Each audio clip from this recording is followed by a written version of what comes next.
à tous.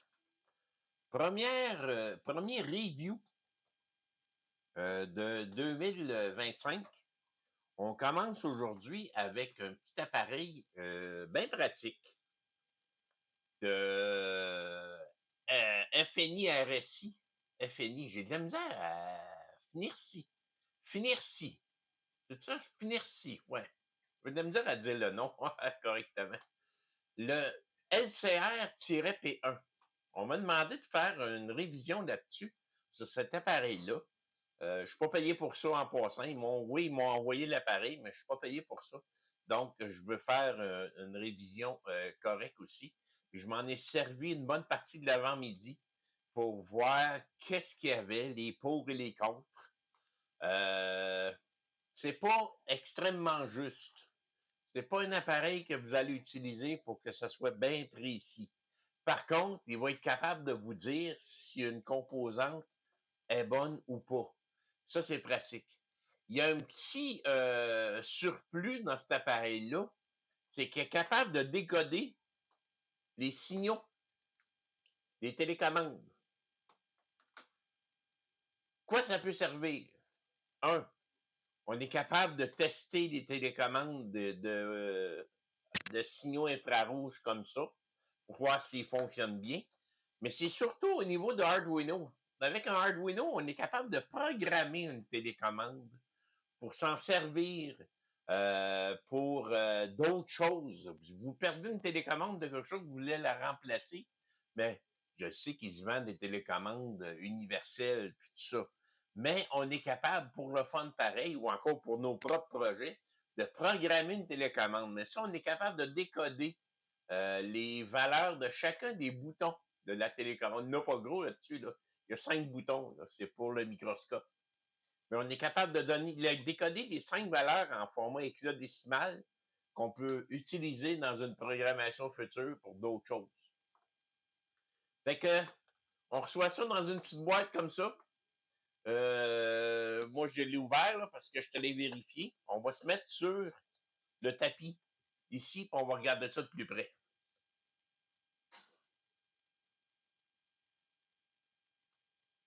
Fait que, si j'ouvre ça, on reçoit ça comme ça. On le sort de là. On voit qu'il y a une place pour mettre nos composantes. En passant, j'en ai un paquet ici là, de côté là, que je me suis mis là, pour faire des tests, pour s'amuser. Ce matin, j'ai comparé ça avec un autre appareil et ainsi de suite. Je suis allé voir aussi d'autres vidéos qui avaient été faites sur le sujet. Mais je m'en étais rendu compte au départ. Il n'est pas très, très précis. Il n'est pas très précis. C'est pas un outil que vous voulez savoir si telle valeur est parfaite, et ainsi de suite. N'utilisez pas ça, là. Mais si vous voulez savoir si telle composante ou telle composante est bonne, une diode, un MOSFET, si vous voulez savoir s'il est bon, des condensateurs, des surfacement aussi, des composantes surfacement de surface qui sont pas évidentes à tester. Ça vient avec ça ici. Juste pour ça, moi, ils m'ont gagné. Parce que j'avais l'intention même d'essayer de me créer mon propre appareil avec quelque chose comme ça. Parce que pour tester des composantes de surface qui sont microscopiques, c'est vraiment pas évident. Avec ça, ça devient plus facile. Ce qu'on fait, c'est qu'on enlève ça ici, on vient mettre ça à place. Et là, on peut prendre des composantes qu'on a pris sur un, un circuit imprimé, là, puis on vient mesurer ça avec ici. On va justement le tester parce que je ne l'ai même pas essayé encore. Fait que ça vient avec le manuel d'instruction qui est vraiment simple, le câble de charge et des petits câbles comme ça pour tester sur des choses à l'externe, pour pas être obligé d'être sur l'appareil. Première opération, je vais enlever le plastique ici, qui protège l'écran. Puis on va allumer ça. Comme je vous disais, là, il est en mode test pour des composantes, mais si j'envoie le bouton ici en mode infrarouge, et quand je pèse dessus, il vient de lire le code hexadécimal ici. Même au niveau des... Si on aurait utilisé un oscilloscope, là, il aurait pu voir ça ici. Donc, chaque bouton a son propre code qui va sortir, puis il va me l'afficher ici.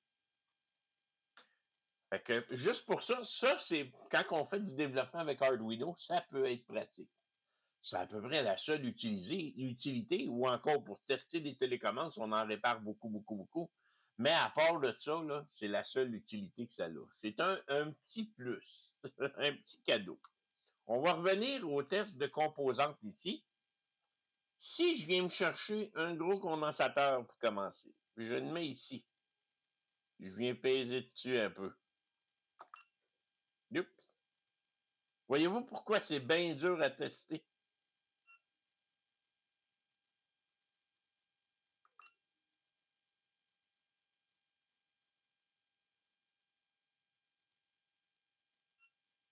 Il a encore manqué. Je vais essayer de me prendre une autre façon. Si je le laisse de même,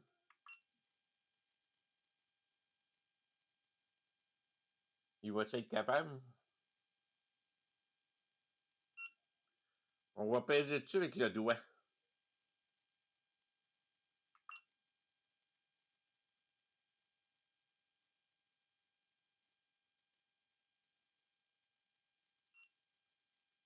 Condensateur, capacité de 67 picofarad. Donc, je vais essayer d'amener mon microscope à la bonne hauteur, qu'on puisse voir à l'écran. Comme ça, on va voir ce qui est écrit en plus gros. Ah. Bien. On le voit bien, vous le voyez en haut en gauche. Capacitance 67 picofarad. Fait que ça, c'en est une. Ça, si je me trompe pas, c'est une résistance, ça. Je pèse dessus.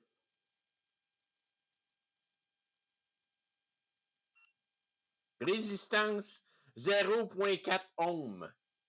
Donc, c'est une R4. M'en va en bas.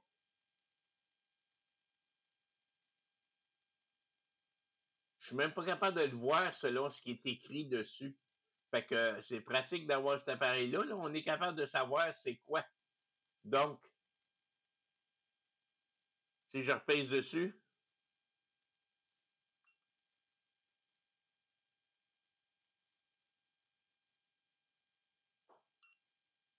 « 0,4 ohms. Ça, c'est fait. J'ai un autre petit condensateur ici. Lui, je vais le peser avec mon doigt pour ne pas le perdre.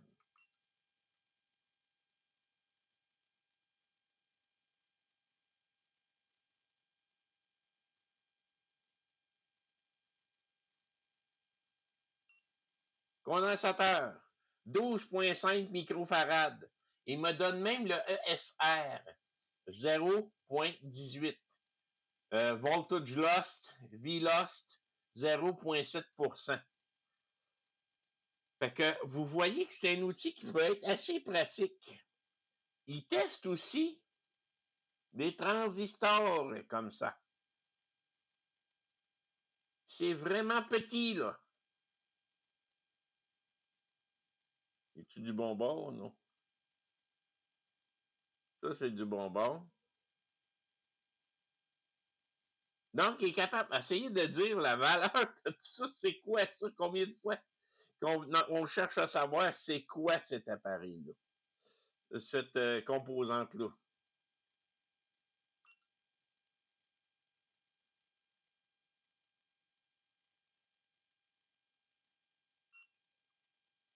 C'est un MOSFET. Un MOSFET. Regardez ça. Je suis capable de savoir que c'est un MOSFET. Donc, c'est vraiment, là, c'est bon à avoir, ce petit appareil-là, là, avec ce petit support-là. Parce que quand on travaille sur des choses vraiment petites, ben, avec ça, on va être capable de vérifier. Maintenant, si j'enlève ça, puis on remet ça, puis je vais aller vérifier cette composante-là. Ça, c'en est un MOSFET. Un 60R 360QS. Si je viens de mettre dans les 3 premières pattes ici, puis je ferme ça, puis j'y demande test, il est capable de me dire s'ils sont bons ou s'ils sont pas bons. Ça fait que ça, c'est quelque chose là, que les personnes vont bien aimer. Le voltage, toutes les valeurs qu'on a de besoin, ils sont inscrits là. Aussi, des résistances. Souvent, c'est parce qu'ils sont décolorés avec le temps. Si je me mets ça ici, je le vérifie. Résistance de 679,1 ohms. Ça, généralement, ça doit être une 680 ohms, cette résistance-là. Donc, ça, c'est vérifié. J'en ai un autre ici. Je pense que c'est une 220, celle-là. Quand que je travaille avec des Dell, j'ai toujours une 220 qui traîne à quelque part. On s'en vient à mettre ici.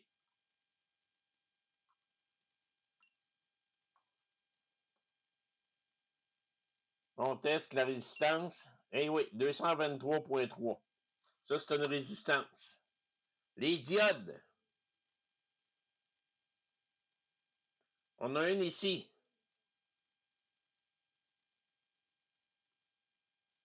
Je vérifie.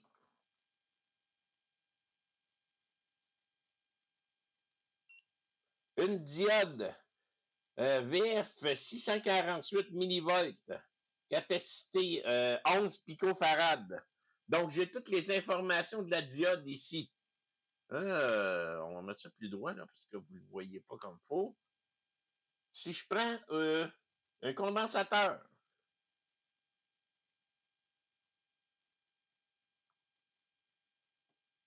on teste ça.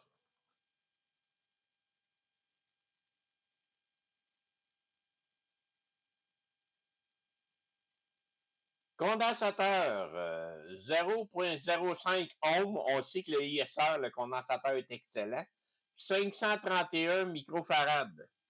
Puis ça, c'est un 470. Donc, il est vraiment excellent. Il est neuf. Il est vraiment neuf. Celui-là, c'est 1000 microfarads. On va l'essayer. Quelle valeur qu'il va nous donner? Valeur, j'en avais des pas bons cette semaine. 1,0 M farad. Donc, il est vraiment correct. Il y a 1000 microfarads là-dedans. Le ISR 0,05 ohms. Par défaut, on sait déjà que au niveau de la résistance, il est bon. Par habitude, je veux dire. Mais si vous n'êtes pas sûr, vous faites une recherche sur Internet sur la charte ESR et vous allez avoir une charte selon le voltage et sa capacité, quelle résistance, jusqu'à quelle résistance il peut accepter.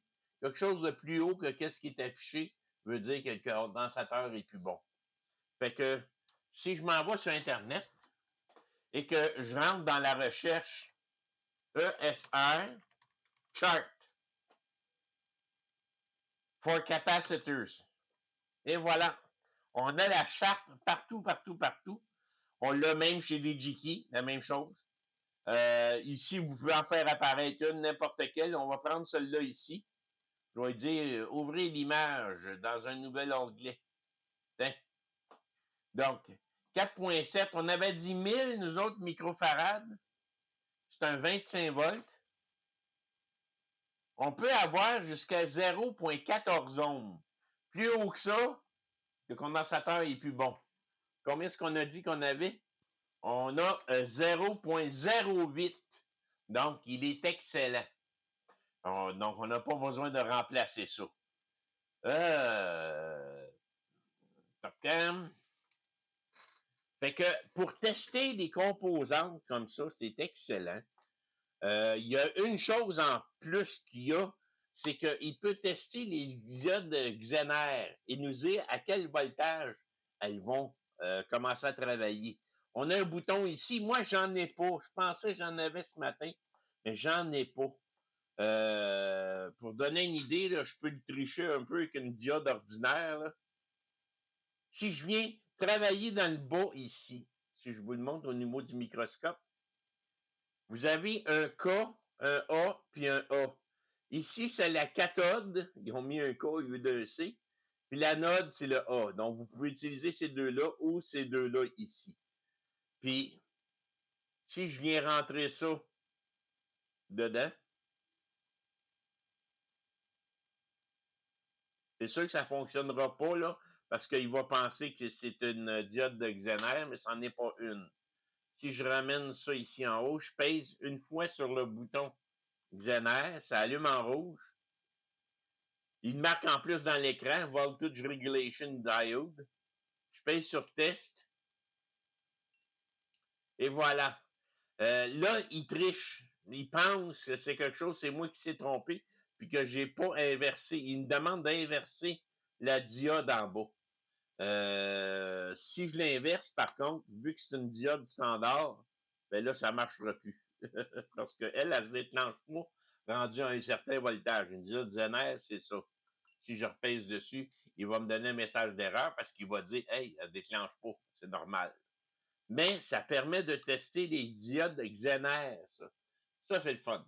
Au lieu de mettre un voltage d'une diode pour tester jusqu'à temps, savoir à quand qu'elle va déclencher, parce que rendu à un certain voltage, une diode Zener, elle laisse passer la tension. Fait que, en gros, c'est ça.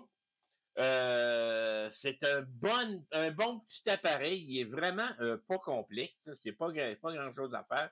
On peut, en passant, le mettre à jour. Autrement dit, mettre à jour le firmware en dedans. Moi, je l'ai fait en ce moment dessus parce que je voulais savoir si ça fonctionnait bien. Mais la méthode, c'est vraiment simple. Vous allez sur le site de Finirci. Finirci, c'est ça. C'est comme ça que ça se lit. Finirci. Puis, vous branchez un câble USB d'un côté à l'autre et il y a un petit logiciel à télécharger sur le site qui vous permet de mettre à jour le firmware à l'intérieur de ça. Fait que, en gros, c'est ça, cet appareil-là, le LCR-P1. C'est pas une grosse vidéo bien wow, mais ça fait la job. Ça va vous le dire si une pièce est bonne ou si elle n'est pas bonne. Puis nous autres, dans le domaine de la réparation, c'est ça qu'on cherche. Fait que, pour le prix qu'ils vendent ça, si je ne me trompe pas, c'est 50 $, cette petite machine-là. Je vais vous donner les liens pour les commander, pour la commander. Puis, il va y avoir une autre vidéo qui va venir avec un autre appareil. Celui-là, là, celui-là, moi, je l'ai demandé parce que j'en avais besoin. Vous allez comprendre vite pourquoi dans pas grand temps. Merci.